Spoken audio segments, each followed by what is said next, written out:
Ces 12 compétences sont indispensables pour développer une activité de conseil et de formation en ligne. Alors suis-les bien jusqu'à la fin. Premièrement, je m'appelle Nassim, je suis consultant en business développement. J'accompagne les indépendants depuis 3 ans à lancer et développer leur activité, notamment en ligne. Puis très récemment, j'ai opéré un focus sur les consultants formateurs, qui étaient naturellement déjà un peu 80% de mes clients. Mais du coup, j'ai décidé d'aller à 100% là-dedans pour pouvoir être encore plus efficient et délivrer encore plus de valeur. Cette idée de vidéo m'est venue parce que j'ai remarqué qu'il y avait un peu deux camps, hein. On va simplifier un peu les choses. D'un côté, tu as les consultants formateurs qui sont persuadés qu'ils ont juste besoin d'être bons dans leur domaine d'expertise. Ils se disent ok, j'ai une bonne pédagogie, j'ai des bons retours quand je forme des gens en réel, en présentiel, etc. Du coup, ça suffit. Aujourd'hui, je vais développer mon activité en ligne. Je vais juste me contenter d'être bon dans ce que je fais. De l'autre côté, tu as les opportunistes du secteur de la formation. Si tu en es un, tu peux quitter cette chaîne tout de suite parce que je m'adresse vraiment à des consultants formateurs passionnés de transmission qui veulent vraiment transmettre un savoir et des connaissances pour permettre aux gens d'atteindre des vrais résultats, pas juste des mecs qui veulent vendre des formations pour vendre des formations parce qu'on leur a dit que c'était rentable de vendre des formations. Les opportunistes ou peut-être même les inconscients, les insouciants qui pensent qu'il suffit juste de maîtriser système.io et que voilà, il suffit d'ensuite envoyer de la publicité, bim bam boum, c'est tout en automatique, tu roules en Mercedes 4matic, etc. et tu fais des abdos comatiques. Parce que comme je te le disais la semaine dernière, la formation en ligne, c'est un secteur qui a été monopolisé pendant un long temps par les infopreneurs, hein. Ils ne sont pas encore partis, ils sont encore là, hein. Donc pour ceux qui pensent qu'il suffit juste d'être bon dans son domaine d'expertise, je vais vous montrer dans cette vidéo qu'il y a plein d'autres choses à gérer pour développer son activité en ligne, en ayant conscience que vous ne pourrez pas tout déléguer en fait. Deuxièmement, montre aux personnes qui pensent qu'il suffit juste de compiler des informations, les foutre sur système.io et ensuite envoyer de la publicité. On va voir ici que c'est encore plus compliqué. Donc, premièrement, dans ces 12 compétences, la première, c'est la pédagogie. Si vous êtes consultant formateur, que vous aspirez à trouver des clients en ligne et par exemple à vendre de la formation en ligne ou à vendre du conseil ou des accompagnements, des prestations d'accompagnement, il va falloir repenser toute votre pédagogie. Une formation, c'est un moyen d'emmener votre client d'un point A à un point B. Quand bien même vous dites moi je vends ma formation, c'est bon, j'ai fait mon taf, c'est terminé, je lui ai délivré les informations, après le client, il se démerde et il fait ce qu'il veut. Si vous voulez pérenniser votre activité et avoir des vrais résultats, avoir des recommandations, croître par votre réputation, il va falloir prendre en compte la pédagogie et faire en sorte que vos clients aient des résultats. Parce que l'un des problèmes des formations en ligne, c'est que parmi ceux qui les achètent, il y a 95% qui ne vont pas au bout des formations en ligne. Donc toi, tu es content, tu les as vendues. C'est bien, tu t'es dit, vas-y, j'ai fait de l'argent, j'ai vendu mon savoir, etc. Et il y a aussi une part de responsabilité de la part des formateurs. Par exemple, moi, je vois encore beaucoup de formations en ligne avec des fois des formations très, très connues, hein, avec 30 heures de contenu, 50 heures de contenu. Qu'est-ce que tu vas faire avec ça ? Concrètement. Après, tout dépend bien sûr de la thématique. Si c'est des thématiques techniques où le mec te montre comment faire telle chose en mode tuto, etc., des dizaines d'heures de formation, ça peut se justifier. Dans d'autres cas, ça ne se justifie pas. C'est peut-être aussi pour ça que les gens ne vont pas au bout des formations, parce qu'ils n'ont pas 50 heures à se mettre devant un ordinateur. Alors, deuxièmement, une communication qui soit efficace et claire. Le problème parfois des consultants, des formateurs, des experts, c'est qu'ils sont tellement experts de leur thématique qu'ils parlent un jargon technique et professionnel qui n'intéresse personne. Et donc ça, c'est le problème de quand vous êtes trop technique et trop passionné. Derrière, vous attirez que des autres experts comme vous avec qui vous allez du coup discuter de votre thématique, mais personne ne signera de client. Donc votre communication, pour qu'elle soit efficace, il faut que vous puissiez être à l'aise à l'écrit, à l'oral et en communication visuelle. Là, vous allez dire, oula, les trois, il va falloir que j'excelle là-dedans. Tout dépend de votre ambition. Tout dépend de votre ambition. Si vous voulez être à l'aise sur plusieurs supports, sur plusieurs formats, si vous voulez délivrer plus. La troisième compétence, elle est un peu liée avec, c'est le fait de savoir créer du contenu de qualité. D'accord, pas créer du contenu pour créer du contenu et vraiment ne pas être dans la retenue. Je sais qu'il y en a qui sont un peu dans la retenue, ils font de la rétention d'informations parce qu'ils se disent si je dis tout dans mes vidéos gratuites, qu'est-ce que je vais pouvoir mettre dans mes formations payantes ? Dans bien des cas, notamment parmi les consultants et les formateurs que j'accompagne, c'est beaucoup plus une question de passage à l'action, de cadrage, d'avoir une structure pour passer à l'action que de connaître de nouvelles informations. Alors bien sûr, tu auras toujours à apporter à ton client des nouvelles informations, des nouvelles connaissances. La quatrième compétence, c'est le fait d'avoir une stratégie de marque personnelle, le personal branding, comme on dit en anglais. Le but de cette démarche, c'est de pouvoir être reconnaissable, de gagner en popularité, entre guillemets, pas pour être un influenceur, mais pour justement pouvoir tarifer plus cher à la suite. Plus vous avez de demandes et plus vous pouvez tarifer cher, c'est logique. Cette stratégie de marque personnelle doit venir servir vos intérêts business. Des fois, il y en a qui confondent un petit peu le fait d'être authentique et le fait de faire du personal branding. Il y en a qui pensent qu'ils doivent tout montrer. Là, récemment, j'ai vu, j'étais sur LinkedIn, je vais pas citer de nom. Hein, le but, c'est vraiment pas de vexer les gens ou quoi aux caisses, mais je vois quelqu'un qui met une photo en mode moi, je travaille en djellaba chez moi à la maison et tout, qui met une photo, un selfie en mode regardez, je suis en djellaba, je suis à l'aise chez moi. Ouais, on s'en fout. En quoi le fait de montrer ça, ça va venir en fait te faire signer plus de clients. La cinquième compétence, c'est la maîtrise des réseaux sociaux. Là concrètement, en tant que consultant formateur, quand vous utilisez les réseaux sociaux, vous ne les utilisez pas comme quand vous êtes entre guillemets un lambda, un particulier qui est là en train de scroller, de consommer du contenu. Non, vous l'utilisez dans un objectif clair et précis d'en faire des tunnels de vente, concrètement, un entonnoir de vente, avec 3 étapes, la découverte, la considération, la conversion.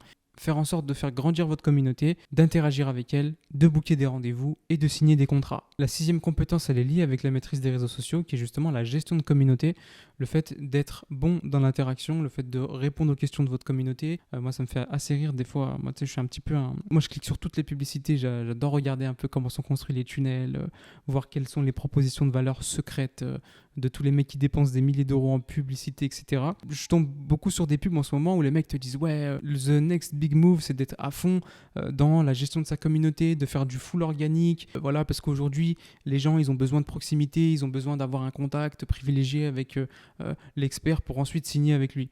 Et moi, j'avais envie de te dire, mais c'est ce qu'on fait depuis le début. C'est pas nouveau, en fait. Moi, personnellement, c'est sur ça que je mise depuis le début. Il y en a qui pensent qu'ailleurs, tu vas brancher 2-3 webinaires en étant personne, que tu vas mettre un peu d'argent dans la publicité, bim, les gens, ils vont venir, ah oui, oui, on veut ta formation, invite s'il te plaît, laisse-nous acheter ta formation. C'est pas comme ça, c'est pas comme ça que ça se passe. La confiance, ça se gagne. Alors, bien sûr, si tu vends, tu as des grosses promesses, tu vends du rêve à gogo, tu vas trouver une centaine de clients pleins qui voudront acheter ton truc et qui seront là, oui, yes, fais-nous changer de vie, vas-y. Mais quand tu ne vises pas des gens comme ça, que tu vises quelque chose de pérenne dans le temps, tu as envie de rester là, d'être encore là dans 10 ans, il faut faire de l'organique aussi, tu vois. Après, je te dis pas que la publicité, c'est pas une solution. Hein.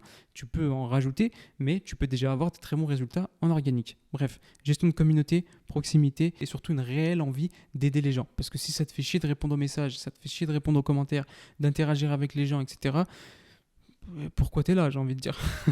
T'es là, t'as envie de transmettre, t'as des contacts avec les gens, t'as envie de tout automatiser. Attends, calme-toi pour l'instant. La 7e compétence, c'est la monétisation et votre capacité à diversifier vos revenus. Pour cela, je vous invite à regarder la vidéo qui va s'afficher juste ici, où j'ai fait 13 sources de revenus pour les consultants formateurs. La 8e compétence, c'est l'analyse des données et des mesures de performance. Comme on dit, on ne peut améliorer que ce qui se mesure. Si tu ne mesures rien, tu ne peux pas savoir si tu as progressé, tu ne peux pas savoir si en changeant telle chose, ça a augmenté tes ventes ou si ça les a baissées. Tu n'as aucune visibilité en fait sur tout ça. Mais après, le plus difficile, c'est d'arriver à trouver les bons KPI, le bon dashboard. Et ça, on le voit avec mes clients dans le programme Business Partner, où on établit un dashboard avec des KPI, mais vraiment simplifié, hein, pour ne pas se perdre non plus. Hein. Vous n'êtes pas une entreprise du CAC 40, il n'y a pas besoin d'avoir 800 000 données. Hein. On reste sur des données factuelles, concrètes et qui suffisent. Et ensuite, une compétence qui est sous-cotée, et je pense qu'il y en a certains qui... Ça vous rappellera quelque chose quand je vais le dire, pour ceux qui étaient là au tout début, mais c'est l'autodiscipline et la gestion du temps. Concrètement, je vous dis ça parce que tout début, je créais pas mal de contenu autour de la productivité pour les entrepreneurs, etc. Et aujourd'hui, un petit peu moins, mais c'est toujours un sujet qui m'intéresse beaucoup, que j'inclus aussi dans les accompagnements que je peux faire avec des consultants. Malgré le fait qu'il y a encore des mecs qui fassent des publicités avec un MacBook devant la piscine, faire des formations, faire des accompagnements, du consulting, c'est une vocation. Vraiment. C'est une vocation. Il faut vraiment être passionné de transmission parce que ça prend du temps. De créer des programmes, ça prend des bons programmes, ça prend du temps. Si tu veux créer du bullshit, de la merde, oui, c'est rapide, mais ça se verra vite et tu vas vite décevoir les gens. Et si toi tu dors bien en décevant les gens, bah franchement tu peux quitter cette chaîne déjà directement. Sorry, mais this is true. Quand vous vous levez chaque matin, il faut que vous ayez une feuille de route claire sur ce que vous avez à faire pour la journée et pas que vous passiez 1 heure de votre temps, même des fois, il y en a, ils passent toute la journée à se demander, mais là, qu'est-ce que je fais en fait? La 10e compétence fondamentale pour développer son activité de conseiller de formation en ligne, c'est l'adaptabilité et votre capacité à anticiper les changements. Et il faut que vous soyez armé pour ça. Vous voyez, typiquement, j'ai fait un petit sondage dans ma story Instagram là, cette semaine qui disait qu'en fait, je demandais aux personnes quel était le format de contenu qu'ils consommaient le plus. Est-ce que c'était plutôt de l'audio? Est-ce que c'était plutôt de la vidéo? Est-ce que c'était plutôt de l'écrit?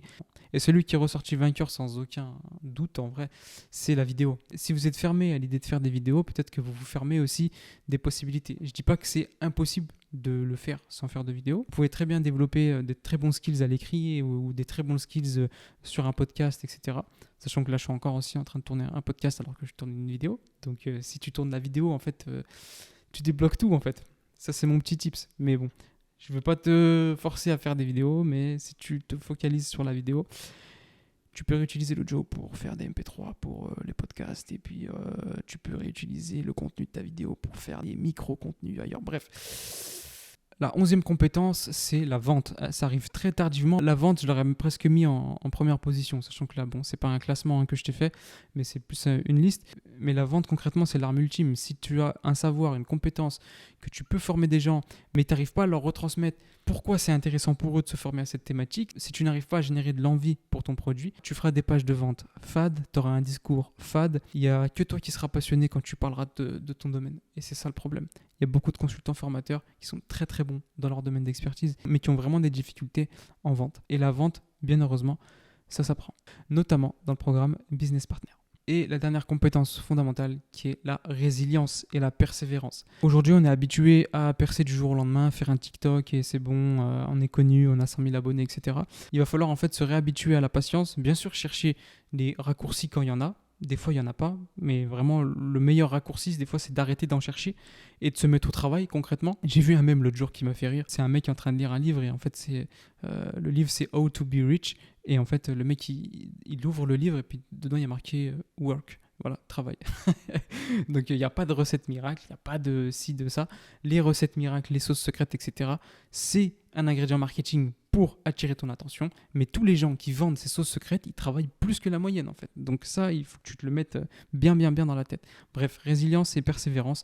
Persévérer, persévérer, persévérer. Sur Internet, il n'y a pas besoin d'être Lena Situation pour générer des clients. Juste imagine, tu as une audience de 1000 personnes sur Instagram. Alors ok, ils ne sont pas tous actifs de la même manière, mais quand tu postes un message, potentiellement 1000 personnes devant ce message. Quand tu postes un podcast et que tu as 150 écoutes par semaine, par exemple, il y a 150 personnes qui t'écoutent chaque semaine. On a banalisé les chiffres sur Internet. Tu vas comparer tes chiffres avec les clips de Damso ou des vidéos de Squeezie. C'est normal que tu te sentes naze. Mais dans ce cas-là, quand tu vends de la prestation, que tu as une expertise à partager, ça compte pas tout ça. Alors bien sûr, l'objectif, c'est d'aller plus loin et d'aller toujours chercher plus, parce que forcément, ça générera plus d'opportunités, plus de business, etc. Mais juste imagine, toi, en fait, remets-toi en contexte, mets ça IRL, dans la vraie vie. En face de toi, il y a 150 personnes qui t'écoutent. Ça change, hein, ok? Et dans ces 150 personnes, il y a forcément des gens qui vont vouloir travailler avec toi. C'est la fin de cette vidéo, j'espère que tu as apprécié. Dis-moi ce que tu en as pensé en commentaire. Si vous êtes au format podcast, mettez-moi une petite notation 5 étoiles, ça fait plaisir. Ça permettra à d'autres personnes de découvrir le podcast. Après, quand je dis ça, j'ai un peu l'impression que les gens se disent « Bah non, mais moi je veux garder ces informations pour moi, je ne veux pas partager ce podcast, il est à moi. Je ne veux pas que mon entourage évolue avec moi. » Et si, partage, arrête de faire le radin. Bon là, je parle aux personnes qui sont là jusqu'au bout, il y en a peut-être pas beaucoup. Pour les petites nouvelles, je suis en train de remettre en place une newsletter et je vous mets pas de lien d'inscription tout de suite. Toutes les personnes qui me suivent, qui ont déjà été abonnées soit à mon Telegram, soit aux petites formations gratuites que j'ai envoyées par mail, etc., vous recevrez l'invitation pour la newsletter. Ne vous inquiétez pas. Et pour les autres, du coup, je vous invite à vous abonner pour avoir le lien dans les futures vidéos. Je vous dis à la semaine prochaine. C'était Nassim pour vous servir. Ciao, ciao.